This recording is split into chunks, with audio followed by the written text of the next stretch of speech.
during that period, fairly early on, I realized you Right. can't teach people everything. You have to, in some way, get them in a place where they can teach themselves. So that stimulated an interest in coaching.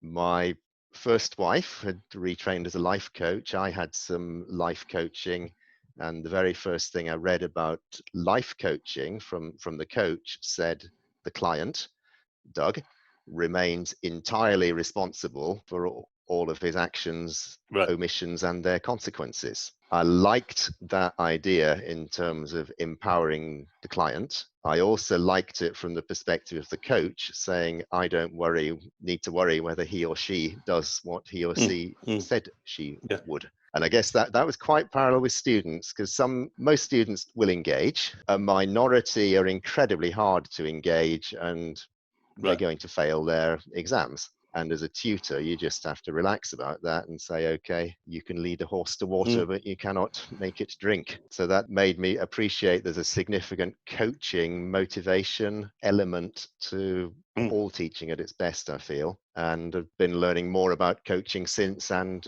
currently continuing my learning and education about coaching and continually trying to integrate it with the finance.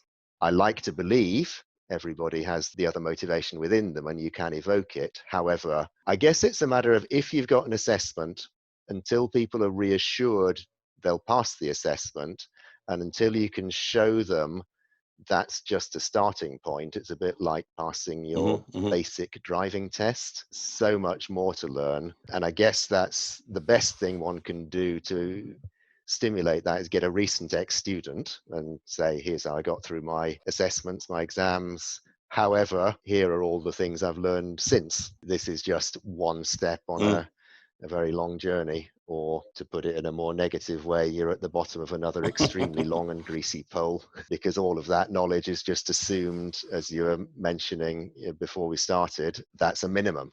What else? What's different about you? So these differentiating things. And I guess to me, that's the application part, or the development part, as in learning and development. It's not just knowing stuff and demonstrating them and know it. It's I can apply it, tailor it, and ideally, thinking of the Treasury context in particular, see the perspective of the one who's on the other side of the negotiating table. Pick up as many qualifications as you can, speak to as many people as you can, write as much as you can. I think that the value of there's been no greater opportunity to write, social media, etc. And if people are in the habit of writing, you actually improve your thinking as you write, and people will engage with you.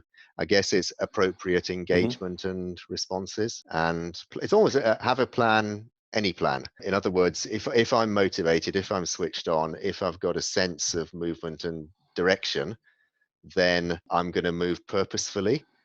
It might mean I then say, whoops, that didn't quite work out.